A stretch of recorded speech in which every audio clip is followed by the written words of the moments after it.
The presence of evil, pain, and suffering in our world is the most persistent argument raised against the belief in God. Usually it goes something like this. Put your hands up now! An all-knowing God would know evil exists. An all-loving God would want to prevent evil from existing. An all-powerful God could prevent evil from existing. But evil does exist. Now, given that the fourth proposition would appear to be undeniable, it can be inferred that one of the other three must be false, and thus there cannot be an all-knowing, all-loving, and all-powerful God. Checkmate. Or at least some people think that.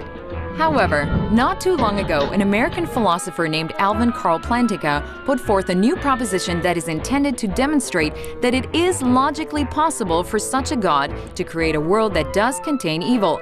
This is how he summarized his defense.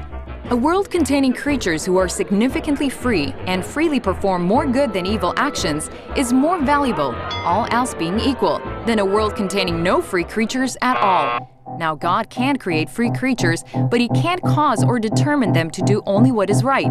For if He does so, then they aren't significantly free after all. They do not do what is right freely.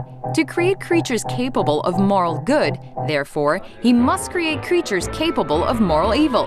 And He can give these creatures the freedom to perform evil and at the same time prevent them from doing so. C.S. Lewis would agree, saying, "Imagine a wooden beam became soft as grass when it was used as a weapon, and the air refused to obey me if I attempted to set up in it the sound waves that carry lies or insults. But such a world would be one in which wrong actions were impossible, and in which, therefore, freedom of the will would be void. If the principle were carried out to its logical conclusion, evil thoughts would be impossible, for the cerebral matter which we use in thinking would refuse its task when we attempted to frame them." Continuing his defense, Plantinga says, "As it turned out, sadly enough, some of the free creatures God created went wrong in the exercise of their freedom. This is the source of moral evil."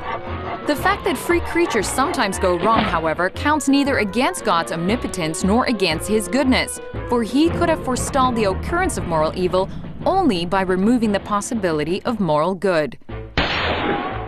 So, even though God is all-powerful, it is possible that it was not in His power to create a world containing moral good, but no moral evil.